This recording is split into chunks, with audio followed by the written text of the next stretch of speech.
Sarah Grace Patrick, who's in court this morning, asking to be let out on a bond before her homicide trial. Are behind bars. That's after 2 separate parole boards denied their pleas for a release. I know that I've said this before, but our kids are definitely struggling. Now I'm starting to notice some changes in our 3-year-old. Chilling surveillance video shows a man dragging this heavy sack outside his Southern California apartment. We now know the name of the woman who was found dead at a Caldwell home last night, Hope Cornish from Caldwell. 2 teens are under arrest. They are accused in the murder of a third.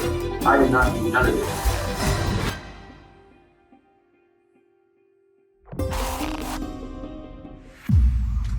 Hey True Crime Besties, welcome back to an all-new episode of Seriously.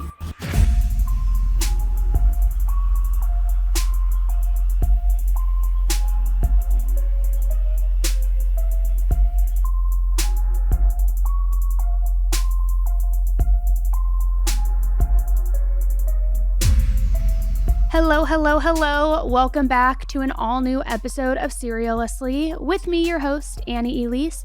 I hope you guys are having a good week so far. I know lots has been going on this week. Lots has been going on this week. We have the hearings from the Emmanuel Haro case that took place on Tuesday. Donna Adelson's trial is fully underway. There's, of course, new crimes coming out, updates in crimes, a lot to go over. And we're going to get to all of it. Don't worry, there is a lot that we're going to get to. The old, the new, the updates, all of it. But before we do, I do have some quick updates on some past cases that we've talked about that I just kind of want to run through with you guys. It's not going to be a big deep dive. It won't even be a mini deep dive. It's just going to keep you updated because you probably have listened to the full-length episodes, and I just want you to have the scoop and be in the know. Before we get there, though, I'm jumping a little bit ahead. We are tonight in Raleigh, North Carolina. If you're coming out to the show tonight, I'm excited to see you. If you're not coming, I think there's still time if you want to grab tickets. We did Atlanta last night, Nashville on Tuesday night. This next leg of the tour that's going to be coming up, we're going to be hitting all of the different places in Texas, Austin, Dallas, Houston, all the things. So remember, it is not too late to grab your tickets. You can do so at annieelise.com and then toggle over to the tour tab. Also, from all of your feedback that we got last week, you really liked that I had my sister Amy join. It felt like a little bit different dynamic, more conversational, and just, some different energy. So, Amy's back. Hi. And this is the first time that we have talked since Friday. Yes. So this is the first time that we actually are sitting down and reconnecting. So I know I saw all your updates coming through on social media, but I didn't have a chance to listen to all of them. So I'm looking forward to hearing the update. There were a lot of updates. I know. Your stories were going off this weekend. No, I know. It's get me in a room where I don't have a million things to do, and it's a problem on social media. We love the teddy bear jammies, the updates in real time. Yeah. So for anybody who doesn't follow along on Instagram, you should. My handle's at _Annie Elise. No, but sometimes when new updates come in, I kind of go off the rails. And so, yeah, just in my pajamas, no makeup on this weekend. It was breaking. Everything with the Emmanuel case was breaking as it was happening. So yeah, it was just a lot of updates and a lot of rapid fire social media posts, but Okay, so let's start with some of these updates. I want to start with Sarah Grace. Now, Amy, I don't know if you are super familiar with this case, so let me give a backstory, but I did a deep dive on this case a few weeks ago, and I'm going to link it in case you have not listened to it because it is a wild one. I think everybody should hear it. But basically, this 17-year-old girl named Sarah Grace Patrick is a teen who's accused of murdering her mom and dad. Okay. And what made this case so crazy and so viral is that after her parents were murdered, first of all, her 5-year-old younger sister is the one who found their bodies and called 911. I mean, awful.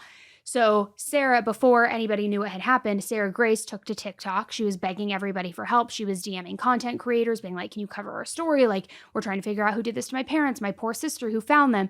Come to find out, she ends up getting arrested for the murders. And so it was obviously super polarizing because now all of that footage on her TikTok is going viral all over again. I'm sure. People are wondering what kind of evil monster are you that you would kill your parents allegedly and then allow your 5-year-old sister to be the one to discover them and call 911? It's just awful. So she was back in court this week, hoping to get out on bond. And it was a very emotional hearing because her grandfather was there, her pastor, several of her friends, all pleading with the judge to just let her go home and await for trial there, which I have to also say, and again, listen to the deep dive for those of you who haven't, there are a lot of people in her corner who either are saying she's not capable of doing this, she could never do something like this. I've even heard some light rumblings out there of like, maybe there was something happening inside the home that caused her to do this. Like, what was the relationship like with her parents? Yeah. Not that justifies any type of behavior like that, but yeah, for sure. And so, I mean, we're still trying to figure everything out, but a lot of people are standing behind her, saying that this is like unlike her. So they all show up like in droves to this hearing being like, please let her out until trial. But prosecutors pushed back really hard with that, saying not only is she a flight risk, but she also poses a risk of intimidating witnesses, specifically her 5-year-old younger sister who found her parents, called 911, all of that. And while a lot of people are supporting her and are advocating for her release, her innocence, all of these things, there is a pocket of family members who are actually very scared of her. And specifically specifically her stepbrother and some other family members spoke out and told the judge that they're terrified at the idea of her being released, saying that they fear for their own safety. So everybody kind of went back and forth for a minute. In the end, the judge agreed with the prosecution and they ruled that Sarah does have to stay in jail and wait for the trial. So more to come on that. More information is continuing also to come in regarding that case. So we may end up circling back on it and just doing an update down the road. But again, you can go listen to that. It's a few weeks back in the feed. Now, some other big news that hit over the weekend, Eric and Lyle Menendez. Oh. I know, it's everywhere. The two brothers that never seem to disappear. Exactly. They have been denied parole. So the California Parole Board officially denied parole for both of them this last week. And as a reminder, for anybody who doesn't know, Eric and Lyle were sentenced back in the 80s or the 90s to life in prison without the possibility for parole because of the brutal double murder of their parents. I think the murder took place in 1987. I don't remember exactly when the trial took place, but lots of division about this. I have seen so many different people, not just like on news channels, mainstream media, content creators, but there's a lot of division out there of like, do people think they should be released? Do they think they belong still in prison? And of course, one of the main reasons people are advocating for their release is because of the allegations of abuse inside the home, and that's what caused this. They were trying to break away from their father, that he has this history. Even the guy with Menudo, the band, had spoke out and all of those things. So, and saying that the wife, Kitty, their mother, kind of just like was complicit in this and allowed it to happen. So people are like, they've served their time, let them out. They're not a danger to society anymore. Well, then there's this whole other side of the argument saying, no, they were young, yes, but like grown technical adults when this happened. It was premeditated. It was planned. They even went back outside to reload the shotgun and come back in, and then went on this like massive gross spending spree. Yes. Like to the nth degree. Yeah, and just like flashy and not even trying to be humble about it at all. Yeah.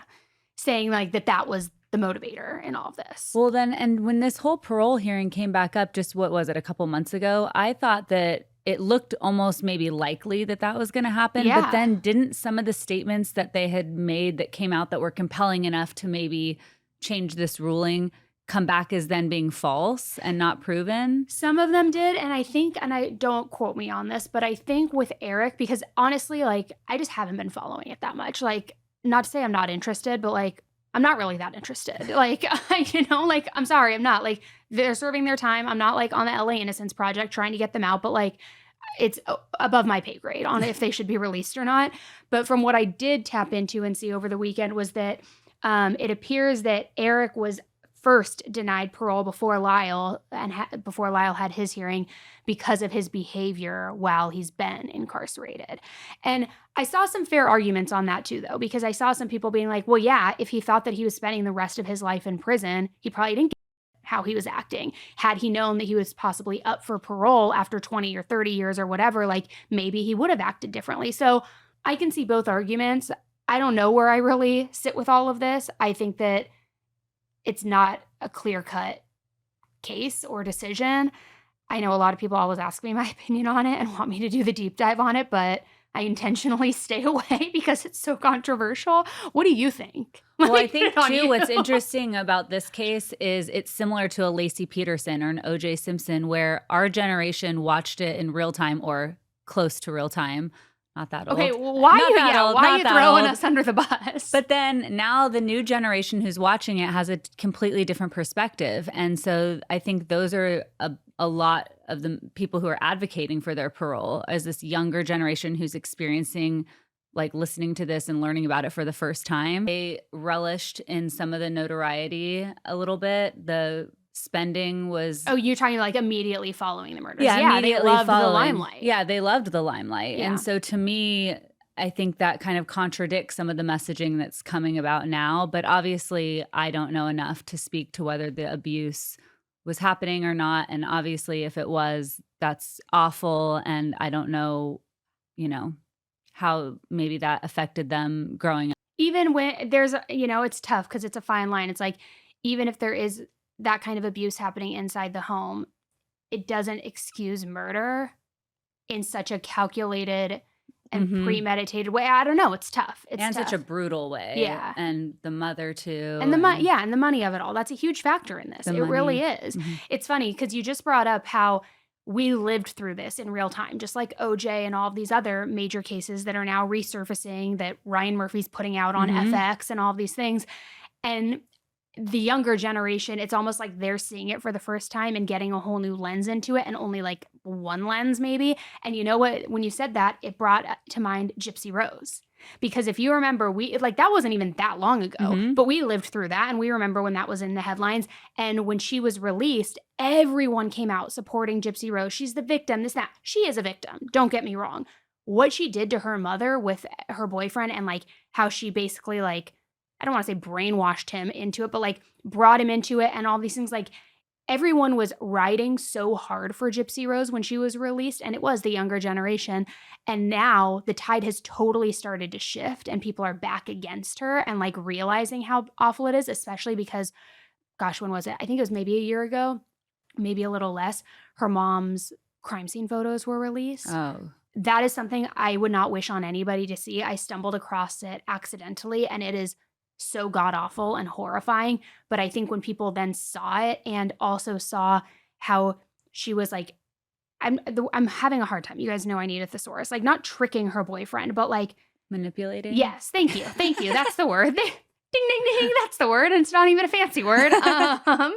When she was like manipulating him into this and coercing him into this, and like this poor kid, he suffered from like, that I could go on and on. But anyway, my point being in all of that for like the longest rant ever is that I think sometimes when people are getting a first glance into these cases, they're so quick to want to empathize with the perpetrator or like maybe understand them is a better way of putting it, to where they miss a lot of like the nuanced part of it. Sure. Well, I think too with Gypsy Rose, it's a little different because there were clear, obvious signs of abuse like the surgeries and all of the direct effects that you could visually see. And those were all confirmed. With the Menendez brothers, a lot of that is unconfirmed. It's from years ago. There was like the letter from the cousin, but yes, like, yeah. There isn't as much compelling evidence. And you're also seeing it now being told when they're men versus as a child. With Gypsy Rose, you kind of saw her in that younger age and this happening in real time. I don't know. I think that probably built more empathy from people who were seeing it for the first time. Let me ask you this. This thought just came into my mind. No. If the Menendez trial was happening right now and they were 18-year-old boys or college-aged boys, and they said that there was abuse happening, they still did the spending spree, all the components are there, because now sex and assault in the home is talked about more widely than it was in the 80s, do you think they would have been convicted? I don't know. I think it would have been a more mixed jury. Yeah. I do. Because back then, it's true, nobody talked about it. Nobody wanted to even believe that things like that were real. Because who knows, maybe more people would have come forward. We'd have more information. Or, yeah, I definitely think it would be a different situation. Tech would be different. All sorts of things. It's tough to say. So sorry, guys. I know that went on way longer than I thought. Also, really quickly, the Emmanuel Haro update. I know you saw me going wild last weekend on Instagram with all the updates. So let me kind of just like backtrack, because I know the last time you and I spoke about it, it was when the parents were arrested? No, they hadn't been arrested yet. Oh, okay. So basically on Friday, they ended up being arrested, and they live down in Cabazon, so like not far from here. So they ended up being arrested, charged with murder with malice, which basically malice is like, I don't know if it's technically an enhancement or if it's just like a layer on the murder charge, but typically it's associated with first degree and second degree murder. And it means that there was intention there, whether it was express malice or what I think it's intended malice, where it's basically like either you knew this was going to happen, you planned it, or not even planned it, but like you knew that you were going to kill them, or you were acting in such a reckless way that this was the only outcome. Yeah, exactly. So anyway, they had been charged. Then there was some weird stuff over the weekend. On Sunday, Jake was seen out on the 60 freeway right over there by is it Gilman Springs? Yeah, Gilman Springs, like kind of between like around Moreno Valley. Okay. And there's like this canyon that goes down right there off the 60. So he was seen with like a lineup of investigators, cops, detectives, everybody. And he was out there in his full like orange jumpsuit.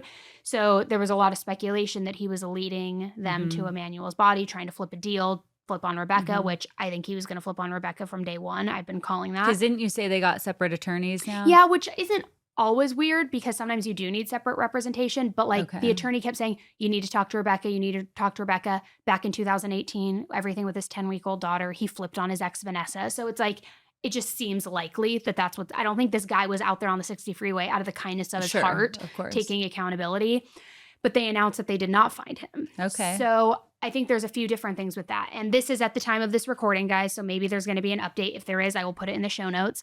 But they announced they did not find Emmanuel's body, so I think this could be looked at a few different ways. One, he thought that he remembered the right location, and because it's so vast and so much desert and dirt, he didn't, and he thought that he was mistaken.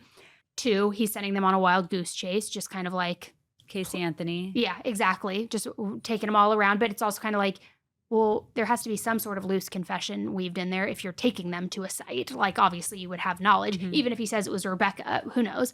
Or, and I thought this was really interesting, and I saw somebody else mention this, maybe the cops were tipped off to that area for whatever reason through their tech, their GPS, all that, and they brought Jake with them and did it so that when word got back to Rebecca, she would think that he's flipping, and then she would spill. So that was going to be my question to you, is why would he be out there with them if he wasn't giving some sort of information, whether factual or not? But why would he be there? But maybe to give her the wrong idea. Yeah. Would that be then a tactic that the police would? I would think so. Okay. If that's even, I mean, I don't know how legal that is, but I think it is fine. So yeah, as of right now, we don't know. But again, actually what we'll do right now is I'm going to plug some dead air for room for an update, because updates are coming out minute by minute. And if there's an update, I will plug it here. If there's not an update, we're just going to keep on going. So sure enough, there was an update. So coming on here after the fact and giving you guys the update before we continue, there was a press conference on Wednesday where they talked all about the charges against Rebecca and Jake. And both of them have been charged with murder. They also have been charged with false reporting. And I think that it was interesting because in the press conference, they say a few things. They say that the parties, meaning one or both, that there was a level of cooperation when they were searching on the side of the 60 freeway, which again, I know in the beginning, there was a lot of speculation that maybe Jake had flipped, maybe he was cooperating, maybe he was trying to like turn on Rebecca. They didn't confirm if it was Jake, Rebecca, or both, but they did say that there was a level of cooperation, and that's what led them to that location. However, they did not find Emmanuel's remains. Now, that could be for a variety of reasons still, whether he lied or she lied and that wasn't really where it was, or animals may have unfortunately gotten to the remains and moved them, and that's why they couldn't find him. So they're still actively looking for him. Another thing that was mentioned was that there have been no plea bargains offered and that there will not be any plea bargains offered. So again, going back to the mentality of, okay, did Jake flip? Would she flip? It seems as though they're not even offering any of that on the table, and they believe that they have enough evidence to continue with the charges of murder and, of course, false reporting. I had mentioned earlier this week and at some of the live shows that we've had so far that when I looked at their booking paperwork, even once it was updated, it was showing a first-degree murder charge under Rebecca and not under Jake. It was just showing murder with malice under Jake. And I was kind of confused by that. I was wondering if that meant that they thought Rebecca was the one who killed Emmanuel. But apparently, according to people who work in the different facilities where they are, because they're still being charged with the same penal code, I believe it's 127A, it's the exact same charge, but the admin system, when it's entered in, sometimes populates differently depending on the facility. I don't know too much about that because I obviously am not familiar with that software, the programming, but it does appear that they are charged with the same level of charges. Jake also has some additional ones for probation violation, possession of a firearm, things of that nature. But it doesn't appear that there's any different charge for Rebecca in terms of first-degree murder. And they also didn't say anything at the press conference on Wednesday about there being anything different either. So that's that news. They also do believe that based on evidence and things that they aren't sharing outright, that Emmanuel's death was a result of ongoing abuse and that they believe that this has been happening for a while and that is the result of this. And then he actually went really hard directly at the judge, who is the one who, changed the sentencing for Jake from the 2018 incident. Jake was originally sentenced to 72 months in prison, but basically he threw himself at the mercy of the judge and pled guilty. And in exchange, the judge was pretty lenient with him and gave him 180 days plus work release, which is basically like community service. And he didn't even have to serve the 180 days. So during this press conference, they were going really hard at the judge for that decision and saying how had he actually gone to prison like he should have for that 2018 incident, then Emmanuel may still be alive. This never would have happened.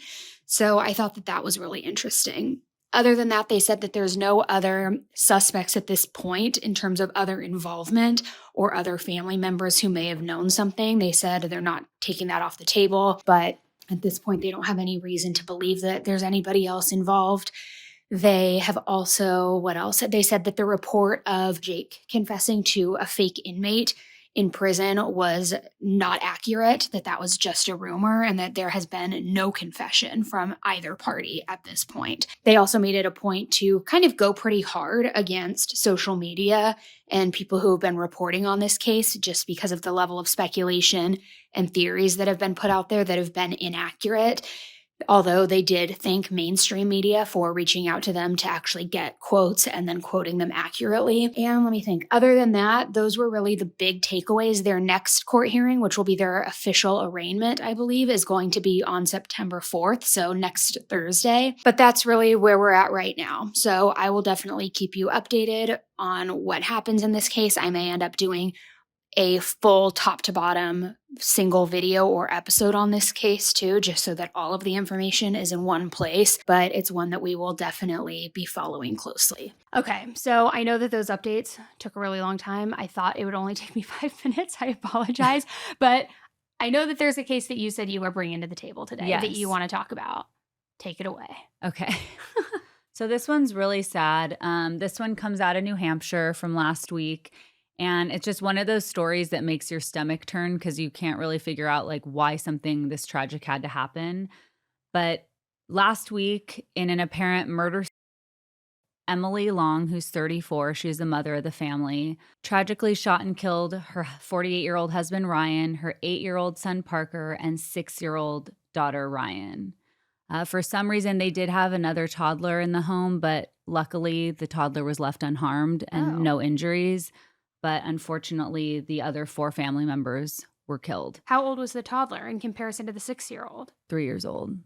I mean, not that much younger. No, and there's no reason. Why. Yeah, We don't know. But the autopsy results concluded that both of the children were killed with a single gunshot wound to the head. Oh my God. Ryan had multiple gunshots, and then Emily took her own life with a single gunshot wound to the head. And her husband, Ryan, had recently been diagnosed with brain cancer, and she had been expressing pretty openly on social media her depression and basically what their family has been going through as a result of this diagnosis, that the children were really struggling, that they were having a hard time in their routine getting dressed in the morning, and just very open on TikTok with her followers about the struggle. So there's reason to believe that that might be some of the motive behind Like it. mental health and depression. Yeah, exactly. But again, my question with that, sorry to interrupt you, is like, not that I think family annihilation is understandable or excusable or any of that, but if her thought process was that she's so broken down and so depressed and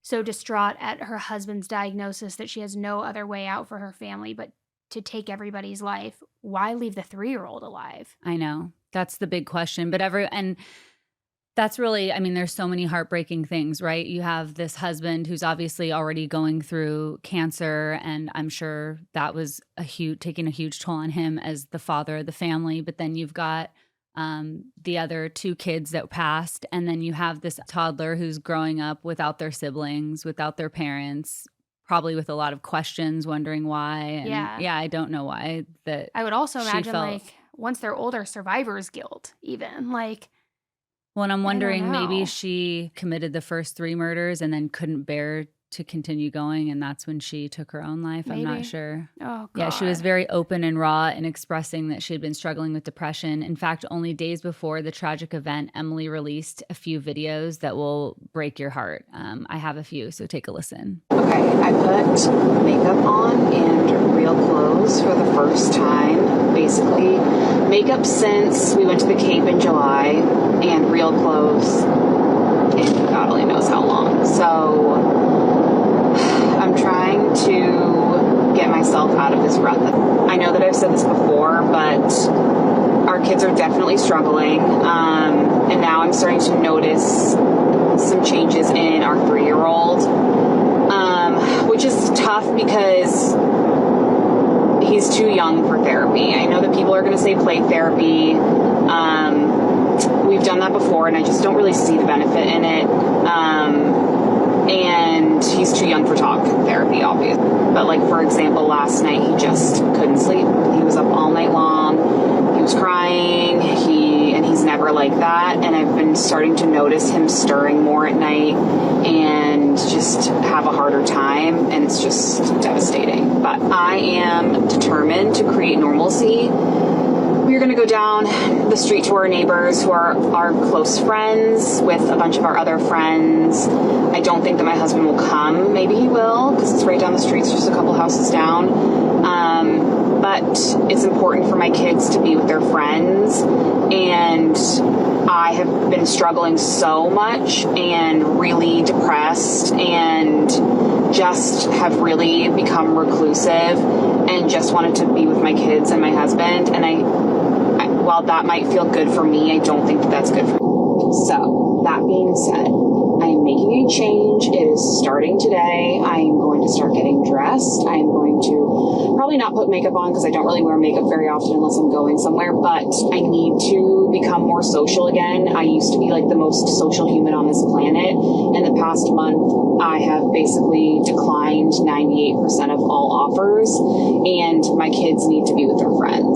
So hold me to it. Today, I am adjusting my perspective, and I'm making a point to get out of my depression and do this for my family. So that being said, happy Saturday. I hope everyone's having a fantastic day. I'm going to have a fantastic day. Sadly, this next video was the last one Emily would ever release, and it was recorded just 1 day before the murders. I just am so thankful. I feel no shortage of love and support. And I know that random people on here, if I messaged any single one of you and said, I need someone to talk to, I know that you guys would be there for me. So I just wanted to say thank you. And while this whole thing sucks, it has been so heartwarming to see how loved we are. And there's like nothing that can replace that. So we're on to the future, and we're going to get through this, and we're going to have a plan that's going to be even better in a month. I mean, Emily was clearly dealing with a lot of depression, but it's hard to, you want to think maybe if she sought professional help or talked to more family or friends, like maybe this tragedy could have been prevented, but you just never know what people are going through. And obviously she was going through something really serious in her mind. And as we said earlier, like I can't even imagine for that one little boy who's the lone survivor. This is now forever his story, and he's got to make sense of what happened with his mom and with his siblings and his dad. And that's awful. I can't even imagine. I wonder, as like all these TikToks are like now being not even released because obviously they're public, but I guess like examined. And if people start, and like once they start looking into her devices and maybe searches, like I wonder what else will be uncovered to see. I mean, of course, it's got to be mental health related, but like I wonder what if it goes a little bit deeper. Well, and if she's reaching out and publicly expressing depression, I wonder how many people, if any, in her life did reach out and try to help her. I mean, I hope so, because to me, I mean, sometimes the hardest part is expressing that you're struggling. So she obviously felt comfortable to do that. So I don't know if there was like a single moment that triggered this or if this was something planned out, but I hope that 3-year-old has no memory of it and can't comprehend what happened. That's awful. I know, it's terrible. Okay, so I want to talk to you about this next case, and I don't know if you have seen this on social media yet, like specifically this Ring camera footage. It's been going viral. And I think I did see something about it. And it's in Lancaster. Okay. So not super far from us. Yeah. Well, I say that about anywhere in California, I think. I don't think Lancaster is far from us, right? It takes like 2 hours to get there. Really? I think. I thought it was like over by like Cyprus. Hold on, let's look it No, up. it's in LA. It is? Hold on. Like Lancaster. deep in LA. I think you're right. Yeah, it's over. Wait, it's over by Palmdale. Yeah. Oh, wow. Like 2 hours, I think. You're right. 2 hours and 5 minutes.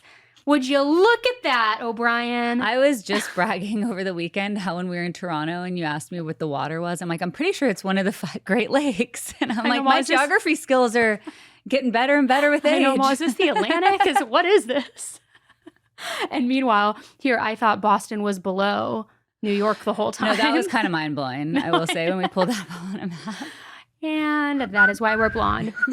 No, okay. So yeah, I saw this footage that I thought was like my next door neighbor, apparently. No, I'm just kidding. And it was, first of all, the footage alone was like enough to jolt you. But then when I started researching the case, I'm like, this guy is such a moron. And it's like, it's just incredibly sad. So get this. First, let me rewind a little bit. So back on August 16th, the body of 33-year-old Shayla Cabrera was found in the Angeles National Forest, and she was a mom of 3. So she had first been reported missing just a few days earlier on August 12th by her neighbors. And let me just say this, like, I know everybody is always quick to be like, the husband did it, but truly, right from the jump, things were really off. Because when Shayla's family went to her husband, Josimar, to ask what had happened, his story just kept changing. He could not remember the lie for the life of himself. At first, he told them, get this, that ICE had taken her, which it's like, wouldn't you think that there's some sort of track record of that? I mean, I get it, not right away with holding and all of that, but like something. But then he changed his story and said, no, she left with another man. She just took off. She was having an affair. We've heard that before. Literally a million times. Then in his third version, he said that she had been in some sort of elusive accident, but he wouldn't give any details about what the accident was, which is like, seriously? I mean, first of all, get your story straight, guy. I never understand this when people commit crimes and then can't even bother to come up with one story and stick to it. No, it's like, stick with the ICE story, if anything, and just say, there's no record of her. She's not in the computer database. I don't know. Like, obviously it's chaotic right now. Or be like, well, no, and she did mention she was going to leave with some guy. Like, maybe that's it. Like, okay, fine. Throw 2 stories out there. But then to be like, she was in an accident, will not provide further details. Like, what are you even talking about? You look so shady. And here's where things really then started unraveling. The day after she was reported missing, all of her neighbors, of course, like came out in droves. They were looking for her. They're the ones who reported her missing, apparently. And they started checking all of their doorbell cameras, being like, when's the last time somebody watched her walk out? Who had eyes on her last? And what do they find? Video of her husband dragging. I'm talking dragging a huge ass object that's wrapped up in some kind of sheet or blanket right out of the apartment that they lived in. that they lived in, by the way, with their 3 little boys. And this footage, I told you it's going viral. It is so eerie because I don't know what it's called, but imagine like you lay out a king size flat sheet, okay? And then imagine you dump a body right into the middle of it. And then you pick up all the corners and hold them all together and you start dragging it. That is exactly what this looked like. I don't understand. Was he just not even thinking about cameras? I have no idea, but it was at nighttime. So maybe he thought maybe this doofus thinks that cameras don't work at night. But if you're listening to for those of you who are listening to the podcast right now, you need to go over and watch on my YouTube channel because this footage will blow your mind, because there is no way that anybody can look at this footage and not think the exact same thing that I did, which is that looks like it's a body that he's dragging out of there. Chilling surveillance video shows a man dragging this heavy sack outside a Southern California apartment. Investigators say the body of his wife, 33-year-old Shayla Cabrera, was later found wrapped in similar material. So, I mean, what a complete idiot. But we also love to see when these criminals are like big and stupid, right? Because it's like, what kind of moron doesn't realize that in 2025, almost everybody has a doorbell camera footage or doorbell camera or whatever. So maybe he like was so unbelievably narcissistic, he just didn't even care. Maybe he thought he was untouchable. Who knows? But this footage was found. And then this part is what really kills me in his whole story of like, you know, I'm innocent. There were all these different versions of events. When that surveillance footage came out, he didn't answer to it. He didn't say, oh no, it was camping gear, this and that. He fled. He fled to Peru. I know. He seems like the worst criminal. I mean, multiple stories, then he just evades as soon as I know. Which it gets even worse though. You're going to like die. No pun intended. No, hold on.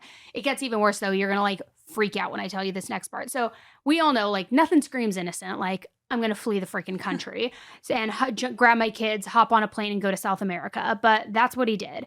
And the Peruvian consulate in LA later confirmed that he and his 3 kids did in fact arrive there. They arrived in Peru. Now the boys were taken into protective custody as soon as they landed.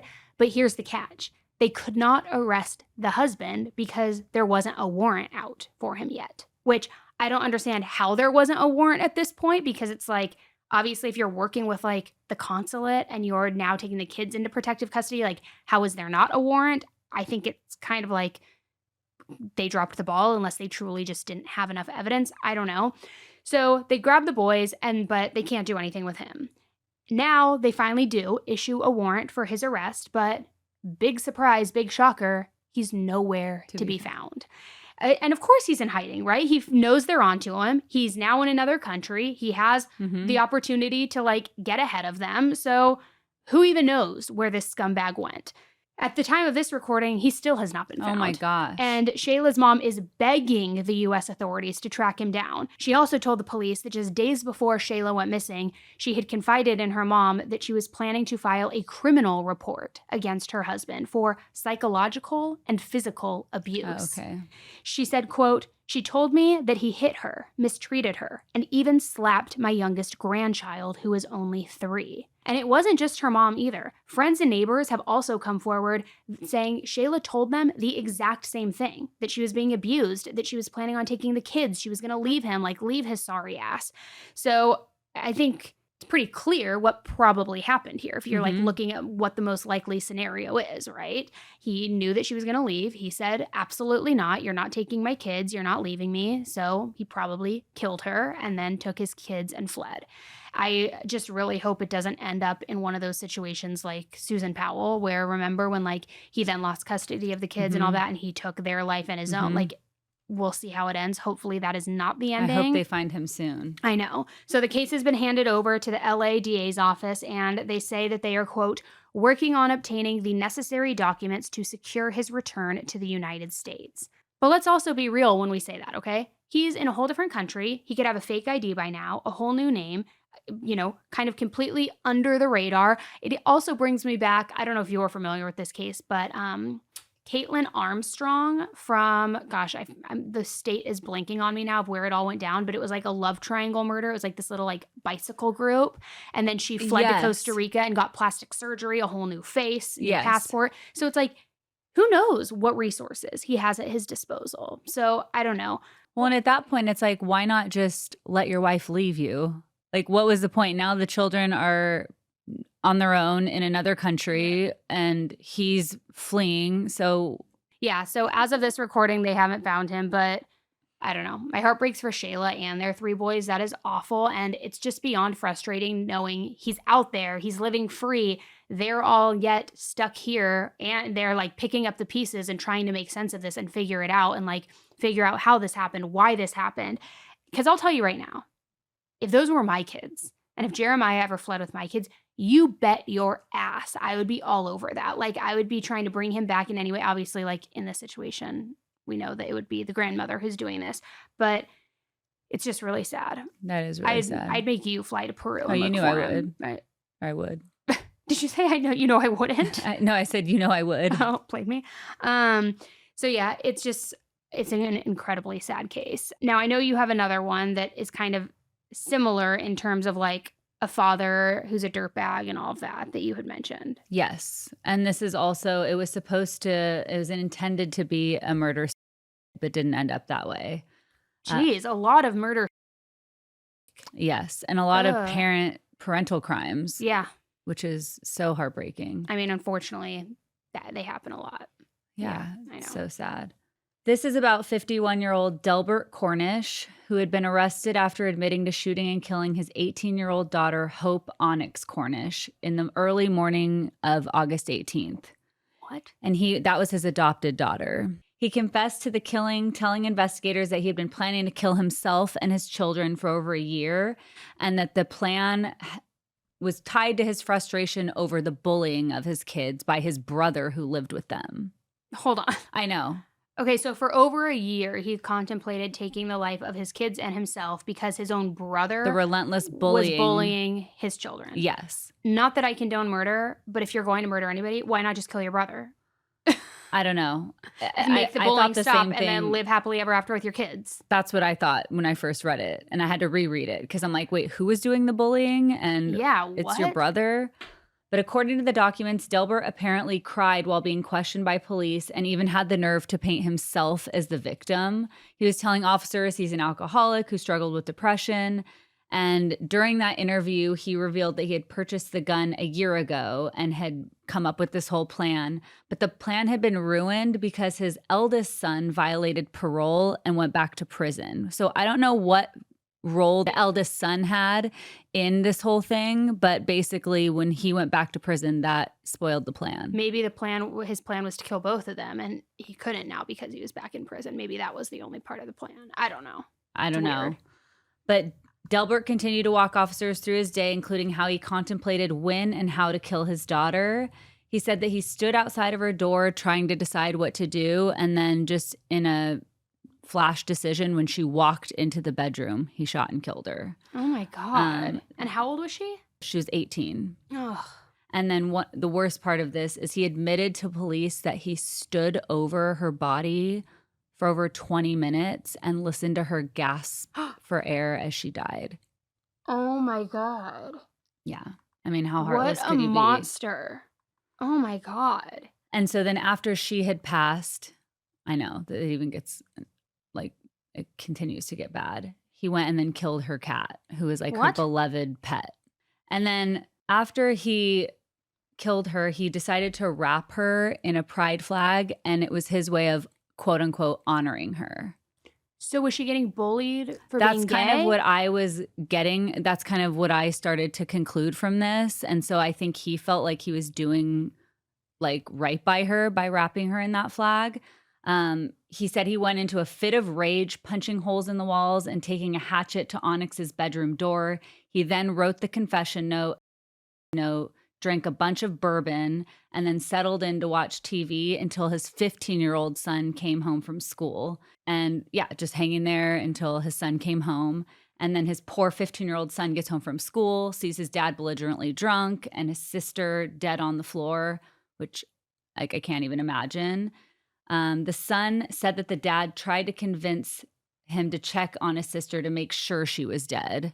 And then when the son refused, Delbert apparently picked up the handgun and started shooting the floor at the gun and then aimed it at the son. But luckily, the son was able to disarm him and call 911. Oh my gosh, that's a lot for a 15-year-old to have to do.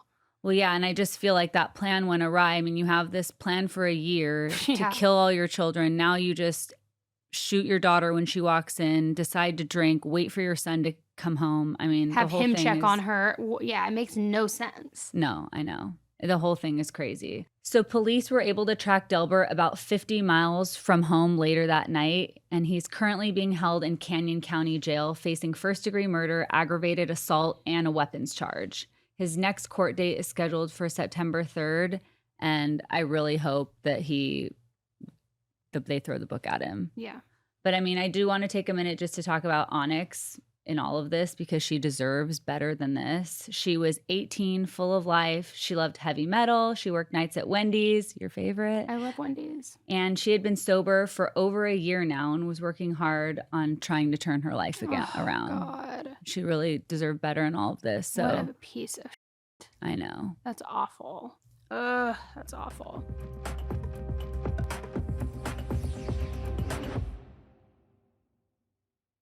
You know, I have talked with you guys about my sleep and when I sleep best, when I sleep not well, and how I absolutely love my moon cloud bed. I call it moon cloud because it literally feels like a moon cloud. It is like the comfiest thing on the planet. I also think I have told you that my mom spent the night one time. Well, she has spent the night multiple times, but there was one time, like probably a year and a half ago, when she spent the night and she's like, why is your bed so comfortable? Like, what mattress do you have? And I was like, oh, it's a Helix mattress. I love it so much. And I was able to get her one as well. And let me just talk to you about Helix, because I first got my Helix mattress back in, it was 2020, maybe 2021, but it's been a few years and it has still held up fantastic. And anytime I've even looked at like my sleep data on my Oura Ring, I can tell I've been getting way better sleep the last few years, but it is so soft. And they have all different kinds of mattresses too. You can take a quiz, get matched with whatever mattress is like for your level, whether you're a side sleeper, a back sleeper, a tummy sleeper. I have the Sunset Luxe. I sleep on my side primarily. I'm trying to sleep more on my back, but I'm for sure like a side fetal position sleeper. And it's just so comfy. I wake up well rested. I don't wake up with like any, pain, sore back, sore hips, anything like that. And my husband, he's a snorer and I still have to push him a million times a night, but I know he's sleeping comfortably, so I guess that's a perk too. So if you guys are looking for a mattress, I have now replaced all of my mattresses in my house with Helix, and I tell everyone I come into contact with that is the mattress they need to be getting. Like, no more the Friendly Ghost ones, no more Purple Box ones, all the different ones, which I'm not going to say their name. You need to try Helix. So go to helixsleep.com/serialously for 27% off site-wide. That's helixsleep.com/serialously for 27% off site-wide. And make sure to enter the podcast name after checkout so that they know we sent you. Again, that's helixsleep.com/serialously for 27% off site-wide. Now, I know I just talked to you about my mattress that has changed my life, but now I got to talk to you about the bedding that is the game changer, because it's Buffy. I first heard about Buffy back when I lived in New York, and I didn't even know what it was. I think that must have been around 2019. And over the years, they have just grown and grown and grown. And they actually are probably the most awarded bedding brand out there at this point. They have dozens of awards from Good Housekeeping, Architectural Digest, Consumer Reports, I mean, you name it. So I tried out their bedding, finally, after years. And it is the bedding I've been waiting for. I feel like I am in a hotel bed at like a high-end resort, Four Seasons, Ritz, whatever it is. Like, it is so cooling. It's so soft. It has this like eucalyptus fabric that draws away the heat so that your core stays calm and like your sleep is uninterrupted. And the sheets are designed for deeper, uninterrupted sleep. So it does, like I said, make your bed feel like a spa treatment every single night. Also, they have this like unmatched smoothness and are always chemical free, which I love. Standard bedding usually uses these like synthetic dyes. It's linked to things like, dermatitis, hormone disruption, all these gross things, whereas a Buffy only uses plant-based dyes that are made from rose, pomegranate, and, nice things like that. So it's a smarter and safer way to bring color into your bedroom sheets, but like not in those like gross dyes. So I sleep a lot better with these. They also also look beautiful on my bed. So now I have like the perfect dream bed setup. And I just love that they're cool, they're comfortable, they're luxurious. And with their continuous commitment to quality, every Buffy item comes with a complimentary 3-year warranty. Most brands stop at 1 year, but Buffy protects you against rips, stains, even defects for 3 full years, and no questions asked. So join the millions of satisfied sleepers finding luxurious comfort with Buffy. I use them, and you definitely should too. Get 20% off your first Buffy order using code AE at buffy.co. That's 20% off when you use code AE at buffy.co. Buffy.co, code AE.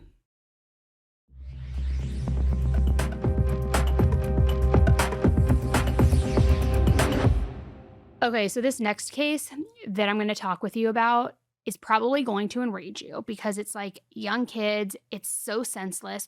It's also one that I have been DM'd about so many times over the last couple weeks.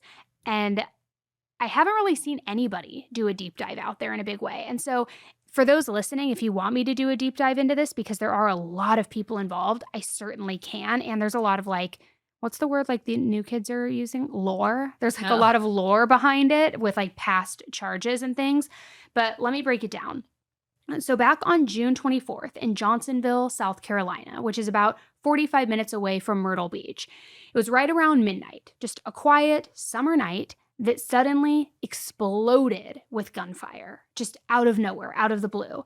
Now, as this all went down, inside a mobile home on one of the rural roads out there, 31-year-old Alicia Lauterbach and her husband were asleep with their 4 kids, but they were obviously woken up by the gunshots. Now, one of the kids staying there that night wasn't even hers. It was 16-year-old Trey Wright.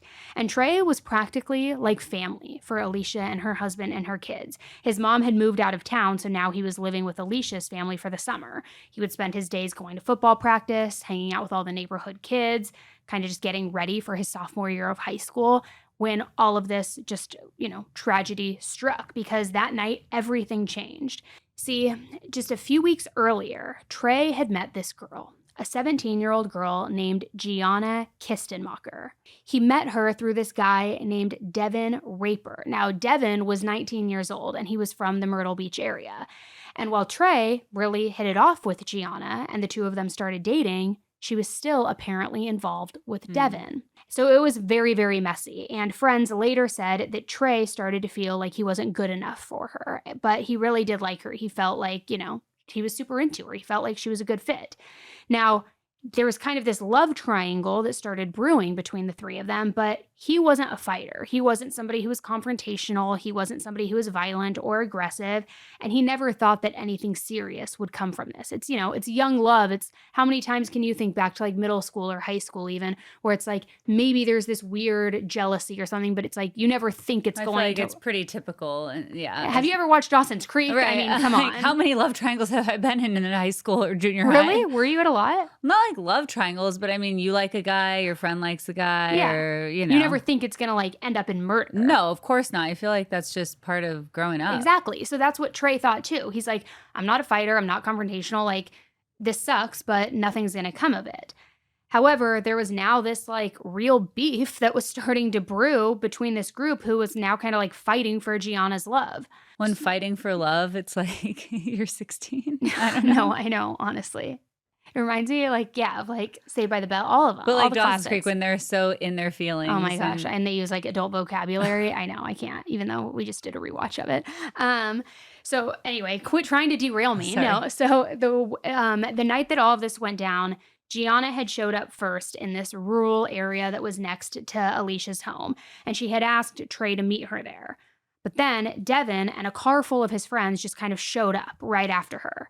Now, Trey knew that there was going to be some kind of altercation or showdown or something like that, but according to everybody who was there, he thought it was going to be a fist fight, nothing more. Just some drama, nothing crazy. Typical. Which how many times have we seen that in high school That's too? what I Where it's mean. like at a party, it's like so-and-so's here, and it's like, oh, they're going to fight. And yeah, exactly. So like, that's what he figured. But what nobody was realizing was that, as police now believe, Gianna was setting Trey up the entire time. And then, as we know, minutes later, Alicia woke up to the sound of those gunshots. So she and her husband jumped out of bed and they ran outside. And right when they got outside, they saw Trey. He was just lying there in the road, bleeding from 2 gunshot wounds to the chest. He was also, and this is awful to say, but it's in the police report, he was gasping for air. Oh my gosh. I know. Alicia even said, quote, "I saw Trey lying there. He was trying to talk. And his last words were, 'I'm going to sleep now.'" Oh my gosh. I know. He was gone before they even made it to the hospital. And he was So only sad. 16 years old. It's so sad. It's so sad and so senseless and just like enraging. Now, it gets even more frustrating because according to the authorities, as I mentioned, Trey's, quote, girlfriend, 17-year-old Gianna, had orchestrated this entire thing. So within 24 hours, Devin was arrested and charged with murder. Gianna was also arrested and charged as an accessory. And 7 more teenagers were arrested in the days that followed. 7. I don't understand. What would be your motive just because you like the same girl? And what would be her motive? Just go date the other guy. Like the attention, and like she probably liked these 2 guys fighting for her. But well, I'm going to get to all that. Okay. So 7 other people have been arrested, 9 in total. And the craziest part is police say that there could be more arrests coming too. Wow. And what was so interesting is when all of this went down and when Gianna was arrested, she acted completely shocked, devastated, heartbroken. Alicia even said she rode to the hospital with them, acting like she had nothing to do with it, like she didn't plan this whole thing. She was shocked, scared, grieving, all the emotions. And Alicia said, quote, "She fooled all of us, but in my heart, I feel like she set it up." Now, Michael Nunn of the Florence County Sheriff's Office said that those other 7 arrests were individuals who were complicit in bringing Trey to the scene of the shooting, knowing that there was going to be this confrontation. Police also say they knew that Devin had presented a firearm to Trey and had made threats to shoot him. And there's a specific quote when it comes to law being the hand of one being the hand of all is part of South Carolina law. So that apparently is the basis for the charge for each of those individuals who were there. 5 of these 9 teenagers are also being charged as adults, which is like, your life is over. Your life is over. And get this, court documents that were found by the Daily Mail reveal that Devin was involved in another shooting investigation just months before Trey was shot and killed. Now, as I said, I might do a deep dive into this where I can go below this line with that, but the summary of all of that is that there was some other guy, there was like this rival group or something, and they went to do this shooting. He was sentenced to some jail time, but he ended up, I guess, like pleading out with like a battery charge, so it was a lesser sentence or whatever. But now here we are again. It's like history repeats itself, right? And this is a really tight-knit little community. They even call themselves the Neck Gators, people who treat each other like family, even if they're not blood. So they are all now collectively just reeling, trying to make sense of this. Everything feels different. This 16-year-old kid who had his whole life ahead of him, who was there because his family moved away, and he was just trying to like be in football of the summer, young and in love, and like doing everything right that he should have been doing. Now his whole life is gone. And like the sheriff put it, a 19-year-old also is going to spend the rest of his life in prison now because of this. And her. And however. Well, she accessory, so probably not life, but probably a big sentence. And over what? A girl? Like, I mean, that's the thing. It's like we said, this happened all the time growing up where, you know, there's like little lovers' quarrels or whatever, but you're in and out of relationships so quickly at that age. I know. It's like to make these crazy life-altering decisions over a romantic relationship seems completely reckless. Well, and I kind of want to get to that because you just said something too that made me think like it is young love. It's not serious. I remember when I was in high school, it's like you are like, "Annie, will you go out with me?" And I'm like, "Yeah," and you don't go anywhere. Yeah, exactly. You know, That's what I mean. But like, he's my boyfriend. But it's intense to you at the time. It's so intense. And you're like passing notes in the hall. Now it's text messages and all that. So for me, when I was like researching this, it kind of made me stop and wonder for a minute. I feel like kids these days are trying so hard to act grown and they're in such a rush to grow up and act like adults without fully understanding the weight of it. And I don't understand why. I don't know if it's because movies and TV are very different nowadays, even depicting high schoolers than when we were younger. We grew up on Seventh Heaven, okay? They're growing up on Euphoria. Like, it's a very, very different. So it's like, are these TV shows and movies glamorizing like all of this stuff? sensationalizing Yeah, and like making you feel like you need to feel these emotions. It's passionate, it's heated, and all of these things. And then also in turn, making them feel untouchable in a way. Because the truth is, there has been a huge uptick in kid-on-kid violence over the last few years. Horribly so. Like, not just in relationships and love triangles, but just kids wanting to murder and wanting the thrill of it or wanting the social media fame that comes with it. And so it feels like in all of these cases, nobody's really talking about it until it's too late. And I just wonder what the root cause is of it. I mean, I know things will always evolve and like technology and this and that, but things are definitely different. Oh, they've escalated. I mean, yeah, it used to be a fight in the parking lot after school and you throw down your backpack and you're just fighting until somebody comes and breaks it up from campus. But now people are bringing weapons to the mix. There are things that are like, even the bullying on social media, like everything is just more amplified. And I think when things are more amplified and there's more attention around it and more people are aware of it, then it makes the feeling stronger. And I think obviously in this case, the anger and who knows, you know, what led to this. I don't know if it was maybe them feeling egged on by having this crowd around them. And now almost like everybody knew there was going to be this confrontation. So, you know, you almost have to live up to this hype Yeah, now like that you you're have to prove there. yourself. Mhm. Or was it actual anger and this was an act of violence And from like that? this, I mean, sorry, 17 years old, but like this who Well, like that's what set I'm him wondering. up and like just wanted to see two guys fight for her. And now both of their lives are like, his is over because he's in prison probably for the rest of his life. Trey didn't survive it and she's going to have to serve some time. It's like, for what? Because you wanted to live out some like weird soap opera moment that felt reminiscent of TV. Well, and you know, I always give people the benefit. Well, I try to give people the benefit of the doubt. You're better and than me. So that's why when at first I thought, well, maybe she didn't realize this guy's coming with a gun. Maybe she's just like, oh, this is like hot. Two guys are fighting over me. Like they'll throw some punches and whatever. I'll like leave with the winner. But then when you're saying people knew that there was a gun and like people are complicit and people are now getting in trouble for it. So it sounds like a much more premeditated or whatever word you want to use, but a planned thing versus just in the heat of the moment being outraged. It's so sad. And why do these kids all have these weapons? No, honestly. I know, that's another topic. Yeah. But I'm just thinking about Trey's poor family too. Like they had moved away, so he was living there back with like friends who felt like family. So then for them to receive that phone call, can you even imagine what that feeling must have been like? And just wanting to get there and be with him, but like he didn't even survive and make it to the hospital. It's just, and for his last words to be like, I'm going to sleep now, it's devastating. It's so sad. It is. So that's where we're at with headline highlights. Sorry, we're ending this episode on such a downer, guys, but that's what we've got for this week. Thank you so much for tuning in. As a reminder, grab your tour tickets. We're going to see you tonight in Raleigh, North Carolina. Excited to see all of you. And then we're hitting Texas next. Yes. Houston, Austin, Dallas, Phoenix. Is that that's the whole next run? Yes. And we still have a couple pieces, not many, a couple pieces of the exclusive tour merch on the site, right? So Annie and the Adventure is out there, but so are Serial Killers, So I Stay Home Tumblr. So that's all at AnnieElise.com too. A couple pieces left. All right, thanks for joining me, Amy. Of course, thanks for having me. Yeah, let us know what you guys think. Are we loving these episodes? Maybe you need to just be like a reoccurring guest star. Happy to come back anytime. We should do one of those like cheesy 90s intros where it's like do do do do do do and then it goes to you and then if people are listening and not watching the video, they have no idea what the I little just did. intro. Yeah, but then it's like you washing the dishes and then it has your name on screen and you look up and you're all Remember the Instagram like story filter that was doing that for a while? Oh, where it's like do do do. Yeah. I realized we age each other when we do this together.